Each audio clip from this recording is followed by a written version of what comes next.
Welcome to Kev Talks, Real World Global Logistics. I'm Kevin Parkerson. And I'm Kevin Higgins. Together we bring you over 60 years in combined experience in global logistics. In each episode, we'll dive into the latest industry trends, share practical tips, celebrate wins, and share stories from the logistics front lines, all while helping businesses optimize their logistics operations.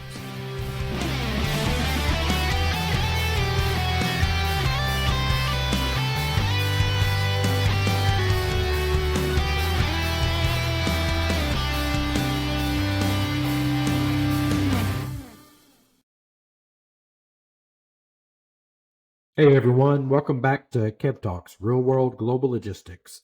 I'm Kevin Parkerson, and as always, I'm here with my fellow Kevin, Mr. Kevin Higgins. How's it going, Kevin? Good morning, everyone.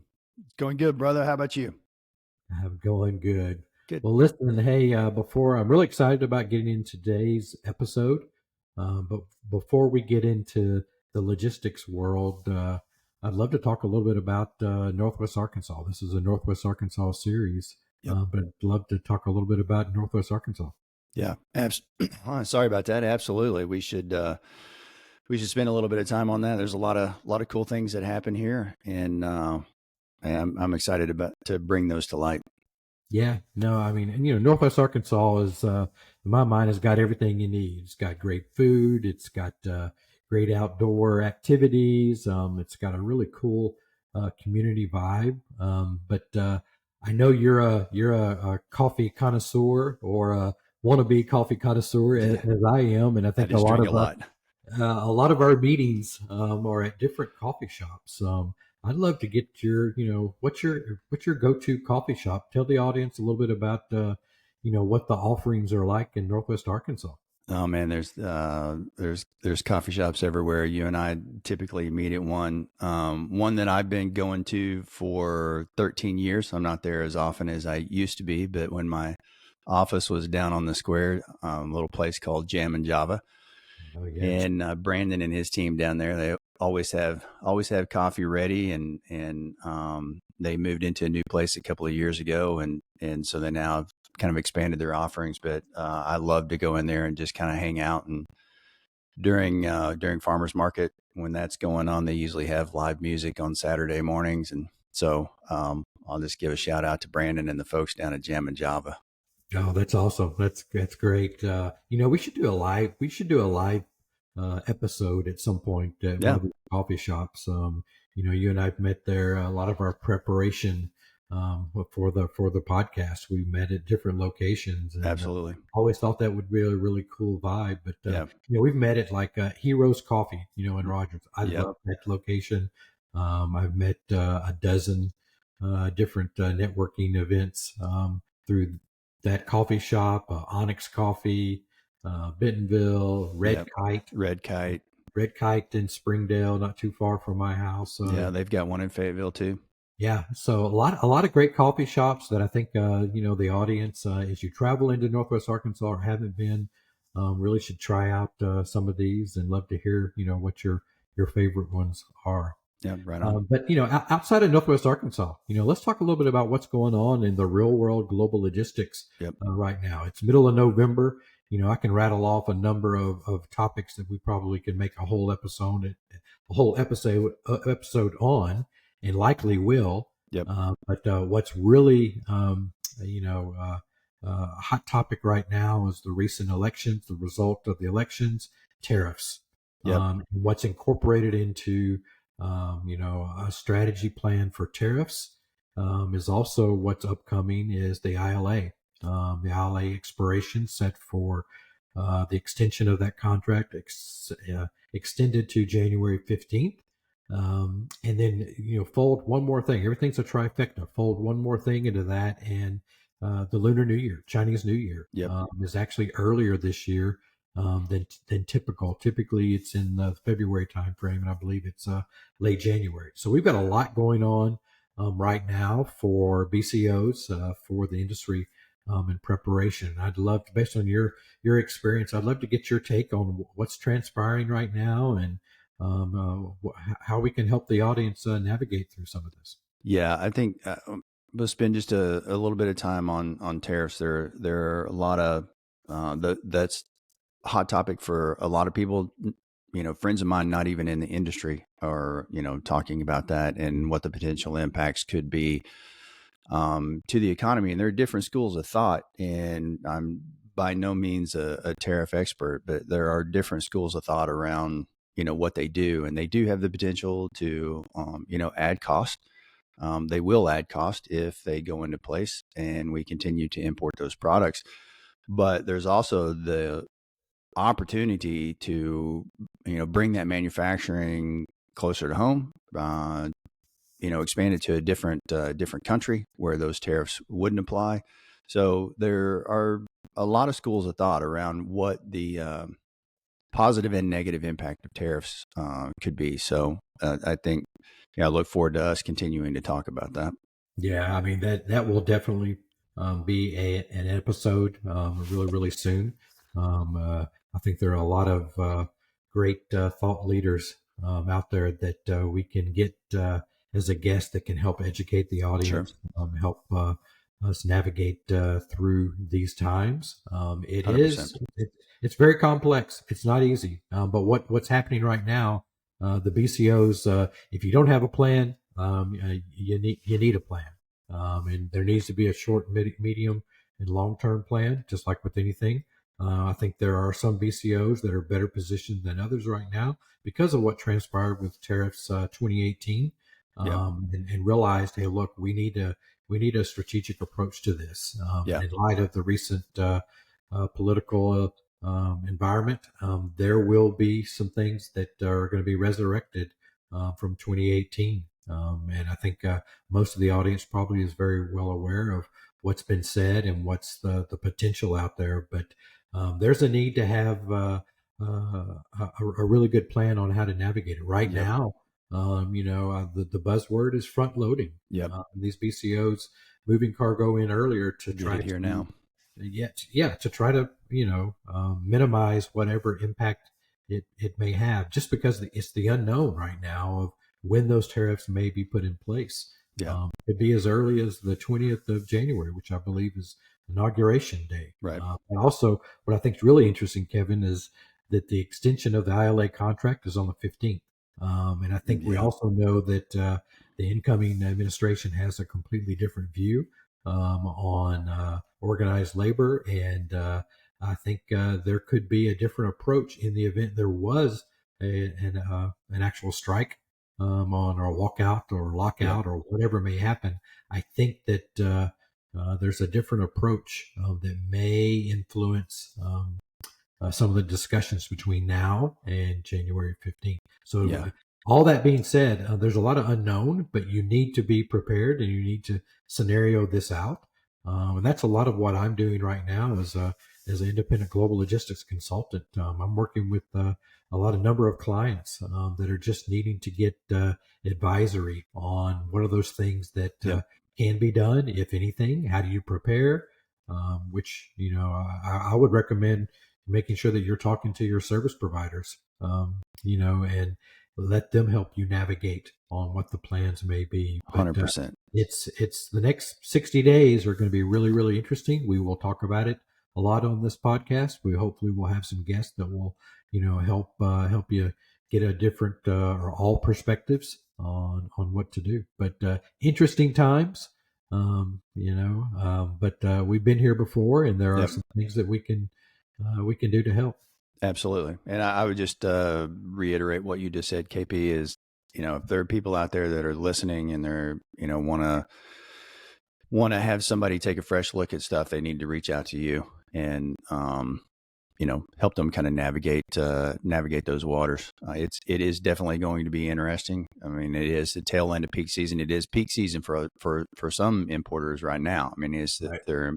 they're high tide. So anyway, just we'll just continue to bring the issues up and bring the issues to light and offer solutions based on what we know. But just reach out to KP if you need to have somebody take a look at something.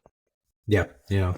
Thanks for that, Kevin. Yeah. Again, I think these are some can be some difficult times, but there's a lot of us out there that have navigated these waters before and may not have all of the answers, but Yep. definitely can give you some things to consider and think about, possibly help or connect you with a provider, that can help you during these times. So the next 60 days are going to be really interesting. But looking Absolutely, man. forward to talking about this more on this podcast.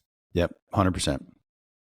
So with that, I say we get into this episode. I'm really excited about this, and let's dive into today's episode. Absolutely.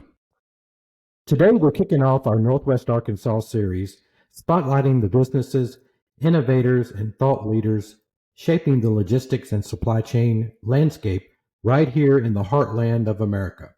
And who better to start off than a true expert at the crossroads of retail and logistics, Jeff Clapper from Athan Walton. For those who don't know, Athan Walton has been a long cornerstone for suppliers navigating the complexities of working with the retail giant Walmart.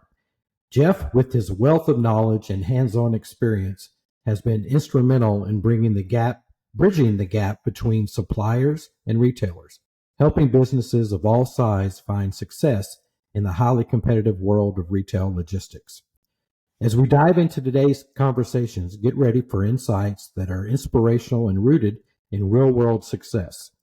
Jeff's journey and the work of Athan Walton are proof that in the ever-evolving world of supply chain, innovation and partnership are the keys to thriving. Jeff, we're thrilled to have you on the show. Thank you for having me. Yeah, thanks. Glad to be here, Kevin. Absolutely. Well, Jeff, let's kick it off with tell us a little bit about you, Athan Walton, how you got to Northwest Arkansas, and I'd love to hear how the name of Athan Walton came about, and what does that really mean? I think Kevin and I have a really good idea based on the address, but I'd love to get kind of your story and incorporate that into it. Absolutely. Yeah, great. Well, Athan Walton is the intersection of the streets 8th and Walton here in Bentonville, Arkansas, where the Walmart home office has been located for decades. Of course, if you've been to Bentonville recently or been following along, Walmart is building a new campus, so the intersection will change. But the name and our brand has been around nearly 20 years now, and so I envision it being an Easter egg for everybody who knows Walmart and knows Bentonville well in the future. You'll know what that brand was all about. So Jeff, no name change when the relocation of the new home office to J&8 or anything like that? Not in the foreseeable future, no. Yeah, good. Well, I can't believe you've been tell around a little bit 20 about years. your journey into Northwest Arkansas and Bentonville and that story. Yeah, well, so I moved here not quite 15 years ago, just about, and in fact, my my wife and I had been married about a year when her company said, "What would it take to get you to move to Arkansas?" And we were just ready for an adventure. It sounded like a fun thing to do. We kind of left. I mean, it's a classic story. I think you'll hear in Northwest Arkansas, but ready for an adventure. At that point, we didn't have any kids, and we thought we could do this for a couple of years, and we'll be back and just continue. But it'll be a neat chapter, and that was the 1 or 2 year plan 14 years ago. Right. Right. And I'm sure you guys can relate on some level. Yep. And then since then, my parents and my sister's family and they've all moved here, so it's really just become a great place for our family and for us to raise a family. We've had 2 kids who are born and now raised here, and Wow. so yeah, it's just been great. That's great. And then I guess if you'd like just to continue, very shortly after moving here, was able to connect with the founders of Athan Walton. They had started the business actually just a couple years earlier, inspired by the name, that you mentioned, and also just a recognition that Walmart suppliers had a lot of need to learn how to support this key customer. And so they recognized that some educational opportunities would be really valuable to those suppliers and to Walmart. For Walmart to have better informed suppliers would be of good value, and to do that in a different structure other than as an alternative maybe to a traditional rep or broker model. but more in a curriculum-based classroom setting for the teams, especially when they had somewhat more established team members and they knew what those team members needed to learn. So it's kind of the origin of the business, was just recognizing a need for education of Walmart suppliers, and then the business has continued to evolve and grow from there. Yeah. Let's get into a little bit more details of that, Jeff. I really think the audience is going to be really interested to hear a little bit more details of kind of how Athan Walton really supports what role it plays for Walmart suppliers in particular. I know Athan Walton has had a long standing reputation in the supplier community, but for the audience, explain a little bit more about what the offerings are, how you engage with the supplier community, and the benefits that it provides. Sure. Well, so one of the key areas is just, and I think you both know this very well, Walmart, always to its credit, is dynamic. They're ever changing and evolving and improving and pushing themselves to improve all that they do. And of course, with that comes change. And when you are as large as they are, it can be really complicated to know what is changing, how it's changing, how it will impact partners. In other words, the suppliers, of course. And so you kind of couple that complex and dynamic entity, key customer, you couple that with how suppliers want to sort of build the best relationship with that customer. And it creates kind of a gap, frankly, where suppliers either strategically may recognize they don't want to bother their buyer with a lot of questions. They don't want to seem like they don't know what they're doing. Of course, with a key customer, that's a risk or a fear. And maybe they don't want to give all the most direct feedback. So it creates kind of a gap in between those parties, but it's a really important gap to bridge. And so providing education and guidance is really critically important. And a lot of our work is just remaining really aggressive students of Walmart. We are actually learning every day. We're really intentional about it. I get feedback from friends and colleagues inside of Walmart saying regularly, "How do you all know so much about us? We use you. I use you. I direct my team to learn from Athan Walton because it's a big company. It's a complicated company, so yeah, it's our aggressiveness towards constant learning ends up translating into value for the whole community." So Jeff, I was going to ask the same question that you said that somebody inside of Walmart asked. Like, is that in collaboration with the merchants and the other teams inside of Walmart because they see the value that you guys are bringing, or is that your secret sauce that you want to hold tight? Sure. And so it runs a variety of sources. To your point, sometimes it is just relationships inside of Walmart. It is relationships with everyone in the community here. It is really tracking all of the communication and output that Walmart does provide very well. And even then, again, I'm sure you guys are familiar, but so much information is communicated out of Walmart to suppliers and to the broader community. It can be a fire hose, drinking from a fire hose sometimes. Right. And so even in that regard, just to say, okay, here are 20 announcements that came out in the last 3 days. As a supplier in a certain category or of a certain type or size, what is going to matter to you? Because there's just no way for everyone to keep track of everything and then incorporate what is most relevant to their business. Yeah, Jeff, that's a really good point. And with that, how big is your team and how is it structured? How are you able to, stay on top of the ever-changing Walmart world and be that resource for suppliers in that way? Yeah. How many people do you have that do that? Yeah, so it's a lean and mean boutique team and firm. So we have about a dozen full-time people and then a handful of part-time or contract people with different areas of specialization on top of that.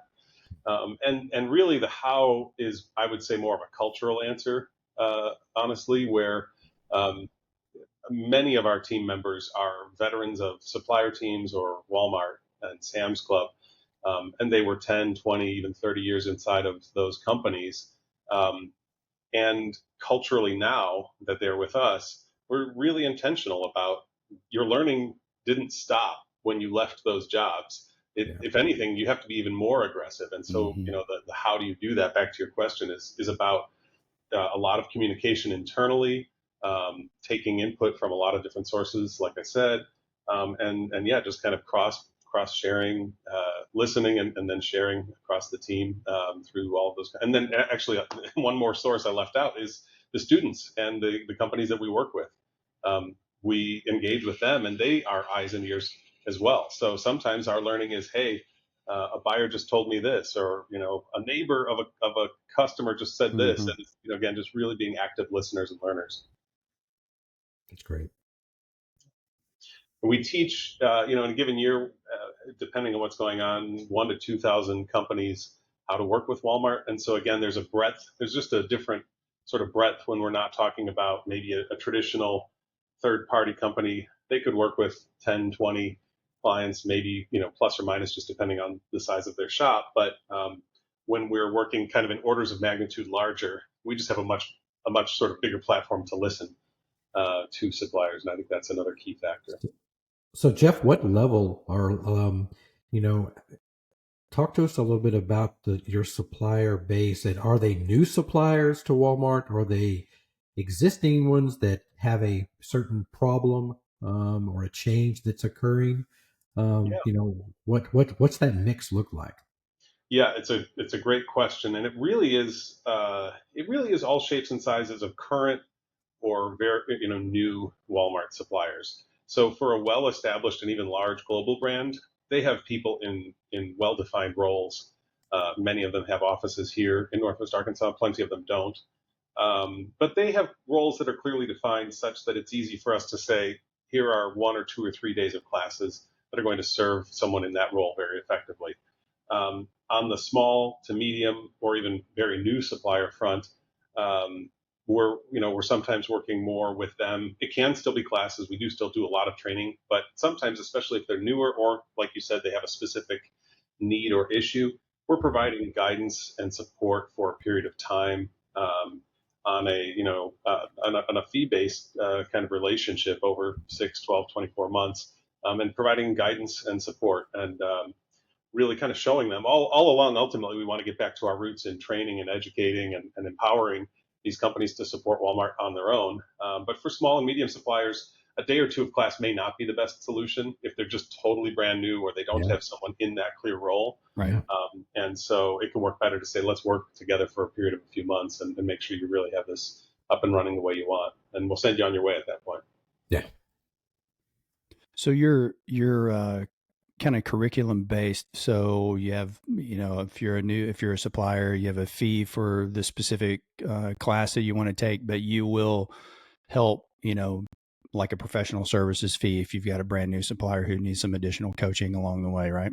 Yeah, that's right. So it flips to a little bit more of a fixed retainer. Yeah. It's going to be an ongoing relationship. And, we try to be really transparent about the scope of the work, the price, all of that. Just really upfront about it. I kind of say it's truly an EDLC model.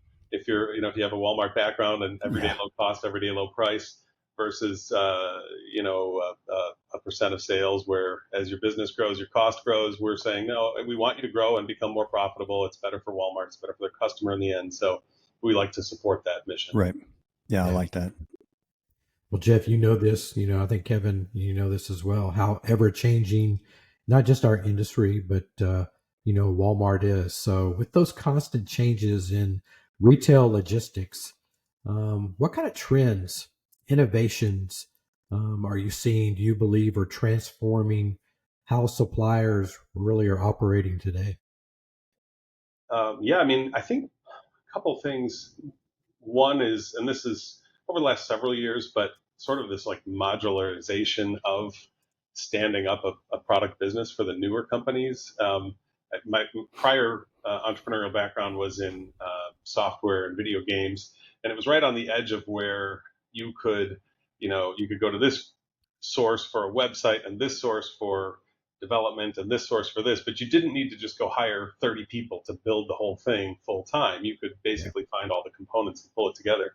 And I think you kind of have the same thing now over the last few years with a lot of consumer product businesses that can start, an entrepreneurial smart person can pull together sourcing, logistics, warehousing, all of the components, and you may not own all of the people and assets that support the growth of that business. So I think that's just kind of at a high level an interesting trend where businesses have grown with much less startup capital because they're choosing rent versus own essentially. And I think maybe what you all do and what we're doing, and it plays nicely into that as the business grows and they're ready to flip one of those channels from rent to own. We're positioned to help them do that. So I think that's been kind of neat to watch, and you see brands that grow to a certain size and then they get acquired, and that's a success. That's a fun story to see too. Yeah, I bet. Another, of course, huge trend is just how it's playing out in an omni conversation, omni-channel retail. I know that has a lot of logistical implications. One that we get into conversations about is just as we drive sales of items, are we connecting the dots between sales and marketing and operations and logistics? Are we driving sales of items that are ready to be shipped? To say it maybe a little bit more simply, making sure that supply chain and sales or operations and sales are really in communication to make this a success. So omni-channel is kind of, as that grows, you're kind of seeing the pressure implications and ultimately better business running from that or not. Kind of new winners and losers emerge from that. So it's neat to watch. Yeah, there's a lot of, it's kind of associated with it, but there's a lot of people out there that don't understand the complexities and they're not ready to, to participate in that. So you guys taking a look at, you may have the inventory, but are you really ready for it? I think is incredibly vital to a vendor or to a supplier, sure, to Walmart stores, because you can sink pretty fast if you can't swim. Yeah. You know it well. I know. When and this is not this part of the conversation, maybe not a new topic, but I know lots of suppliers, of course, they want to, especially if they're newer to Walmart, they want to say yes to as much as they can. Yep. They're here to please and to win and to grow the business. But if you get too far out over your skis on some of those, it's worse than if you had just given a less pleasing answer at the start, right? Absolutely. I like how you put that. You got too far over your skis, because that can happen. Yeah. So Jeff, on that, kind of what are some of the unique aspects of working with Walmart that might, from a logistics perspective, that might surprise, some of our listeners that are outside the industry? Sure. One that this again came up in a recent conversation with someone at Walmart, but it does not. Somehow, I'm still surprised when we hear from companies that are newer to working with Walmart that don't know the difference between collect and prepaid. Just as one kind of primary example, I appreciate Kevin's kind of nodding, but there are some key decisions early in establishing that business that suppliers need to address and think through. And some of them are a few months in and they don't really fully understand what they've gotten themselves signed up for, or maybe they're a few weeks from shipping and they're like, oh yeah, I guess that is what we. So that's kind of that. I think maybe I'm not answering your question because you said what surprises suppliers, and I'm telling you what surprises me. But what surprises me is things that suppliers don't necessarily come prepared. Surprising, yeah. So that's an important one, of course. I think another challenge. I know you were asking about trends a minute ago. I think a trend and a challenge or a surprise to suppliers today, with all retail, and certainly with Walmart, is the complexity of the P&L to that customer. That has changed quite a bit. Walmart, of course, for a long time was really of an EDLC, EDLP model. Keep the cost simple so that the supplier can give me the best price, and ultimately that will be my best marketing, to say it maybe a little bit oversimplified. And then as Walmart has again continued to evolve and grow in its in how it approaches the market and how it looks at opportunities across all of their assets, it does end up bringing complexity to the model. So that's another conversation that we're hearing or having with a lot of suppliers is, what is my true cost to this customer? And just getting their heads around that so that they can make smart business decisions. They can't, they can't go on operating at a loss. And believe it or not, that can happen sometimes. And so, really getting a true read on their cost of goods and cost to serve, so that they can build a healthy business and be good long-term partners to Walmart. Yeah. So that's another key topic these days. Yeah. No, that's good. So you're based in Bentonville, Arkansas. We're here in Northwest Arkansas. Yeah. How would you describe this region's role in global supply chain, the landscape, particularly with companies like Walmart being based here?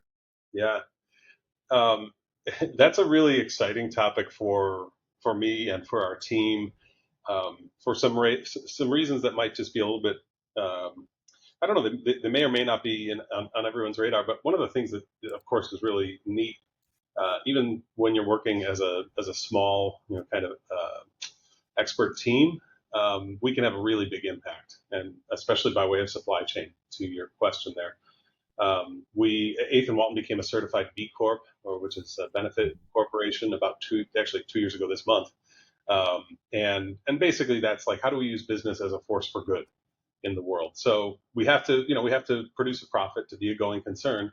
Can we challenge ourselves to do that and have a more positive impact on the world and our community? So, again, back to your question, I think what's really neat with logistics and supply chain here in Bentonville and Northwest Arkansas is when we work with a company, big or small, let's say it's a company that does $20 million a year at Walmart. It's a good, healthy, small business. And if we can help them eliminate, let's say, plastic from their packaging or improve their supply chain and make it, a few percent more efficient, but at the scale of Walmart, that's a massive impact, right? Yeah, it's huge. Yeah. It's huge. And so that is really inspiring and exciting for us.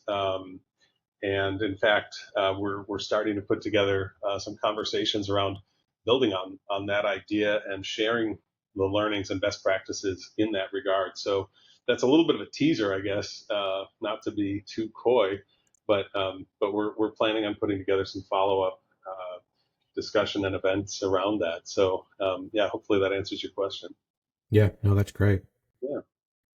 Yeah, I think there's a huge opportunity for the supplier community, for us, because we've been talking about this a little bit this week, and a good friend of ours kind of reminded us this week that like global logistics is a craft, right? Transportation is a service, warehousing is a service. I mean, there are services that are involved in that, but when you look at what we call global logistics, it really is, it becomes a craft because you're constantly solving problems. The Rubik's Cube's never the same. The algorithm is always different. And so, I think that's part of what KP was asking the question for, is like, how do we, what do you see in Northwest Arkansas from a global logistics perspective, and how do we really kind of exploit that, if you will, to continue to gain knowledge and share knowledge across all of these suppliers and retailers and manufacturers that are here in Northwest Arkansas.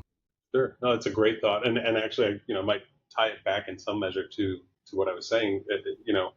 How do we make sure we're intentional about sharing the learnings and best practices? And, I've been a part of a group of entrepreneurs, I guess, for the last couple of years. And one of the main parts of their approach is, instead of advice, it's more about experience share. And so it's like, here was a problem or an opportunity that we tackled recently. Here's what went well. Here's what didn't. Here's what I would repeat or adjust. And basically, what did I learn from this experience? And then, as someone listening, you can say you can really kind of take the most relevant parts of that for your own experience. But I think back to your point there, in that global logistics conversation and that moving Rubik's Cube, like you said. Just creating a space to have that conversation and to enable people to say, oh, I've dealt with something like that recently. Here's what I learned from it, so that everybody is continuing to improve. And then also, just back to the regional part of the question, we're here. Like, everybody's here. It shouldn't, this is something we could probably facilitate without a heavy lift, right? Yeah. Where we can get everybody together and have those conversations. Yeah, yeah.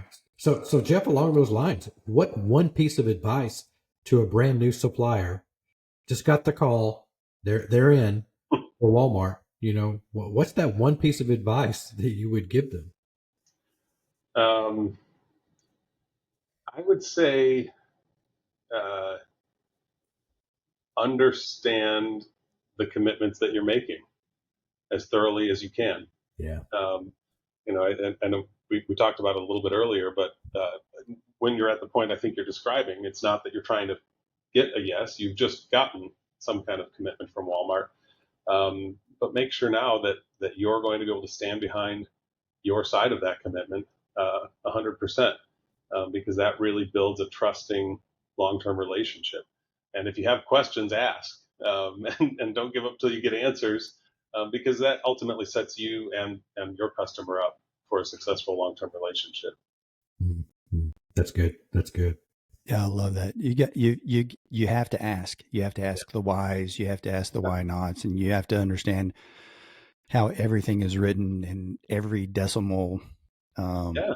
You have to understand it all, and you can't be afraid to ask those questions because you don't want it to be too late when you decide to ask that question. No, 100%. I think that's a great way of saying all of that. And understandably, I think a lot of times newer suppliers hesitate. They're afraid to ask, which again provides some space for experts and others to support and make sure it's a successful relationship or 100%. I agree. yeah. And at the same time, yeah, I mean, this is another part of our team's learning, kind of culture and ethos is, learning always begins with saying, I don't know, Mm-hmm. right? If you already know, then there's not much space to learn something new. And so we're constantly every day kind of resetting to say, well, there's plenty of stuff I still don't know and I can learn. And if we can kind of get into that more humble headspace, and have the courage to go out and say, I still have questions, Mm-hmm. we're going to make it more successful for everybody. Yeah, Yeah. I agree. That's what I love about, that's the beauty of what Athan Walton, is doing. And you're a resource for these suppliers who a lot of times they don't know what they don't know. And just having someone that's phone a friend or, hey, take this class, or here are some resources that have been there, done that. Yeah. That's invaluable. Yeah. So I think that's really, really key and important for these suppliers that get that phone call. And now what? Right. Because a lot of the efforts, time, and work is to get the yes. And I think a lot of them are very overwhelmed when they finally do get that yes. Now what do I do? Mm-hmm. Or don't have a real, the best understanding of what that yes really means. Mm-hmm. And I've seen that happen all too often. So I think that's the beauty of what Athan Walton is really being able to provide. So what's the one thing the supply chain world or Athan Walton that you wish more people about Athan Walton that you wish more people understood? I appreciate you asking. It's a nice chance to say, hey, I wish you all knew this. I think, I think we have been known as a classroom education business for a long time, and that is a great and Yeah. thriving part of our business. And I would say keep in mind that sometimes the best solution isn't a day or two of class, and we can work with you in those kinds of situations as well. Maybe you're established. Some of our, there's basically two sides to the way we work. It's classroom training or consultation, kind of relationships. And on that service consultation side of our business, that can range from a supplier that's going to start off doing a couple $1 million a year at Walmart to maybe $100 million with Walmart. Some of them are well established. Believe it or not, they're doing that much business and they have no one dedicated to Walmart. Oh yeah, I And believe it. Yep. and so but anywhere in those relationships, whether they're established and they have specific issues they'd like to improve, or they're just brand new and they want to make sure they have a great start. It's I would just love for people to be aware that that's an option and that can be a really valuable, great ROI investment and relationship. And we want to be, empowering and educating these teams, kind of stay behind the scenes and let them build a great relationship with Walmart. But yeah, I'm glad for more people to know that. Higgins, any other parting thoughts? No, I think that I would just say that there's, to Jeff, I appreciate you coming on here talking to us a little bit, and I believe that there is a huge opportunity, and KP and I and a group of us continue to talk about global logistics in Northwest Arkansas and the resources that are available here, and I look forward to some of the future things that you were alluding to, and how we can all, with our our experiences, our lived experiences, how we can all be greater resources to this community, to the thousands of suppliers and associates that they have living here, to help make their lives better and get their goods from where they are to where they need to be. So I appreciate the work that you guys are doing and that you're doing specifically, and I look forward to us continuing this conversation. Yeah, terrific. Likewise. Thank you. Yeah. So that wraps up another insightful episode of Kev Talks Real World Global Logistics. A huge thank you to Jeff Clapper for sharing his expertise and invaluable insights into maximizing success with Walmart. Whether you're a small business just starting out or a seasoned player looking to optimize your presence, Jeff's advice can be a game changer. Remember, navigating the complexities of retail giants like Walmart doesn't have to be daunting. There are resources and partners ready to help you thrive. Mm-hmm. Don't forget to subscribe for more conversations with industry leaders who are shaping the future of global logistics. Thanks, Jeff. Appreciate you, Jeff. Thanks a ton. We hope you enjoyed this episode of Kev Talks, Real World Global Logistics. If today's discussion inspired you, don't forget to follow, subscribe, rate, and share our podcast. Remember, every great journey in logistics starts with a single step forward. Let's continue working together to transform the industry.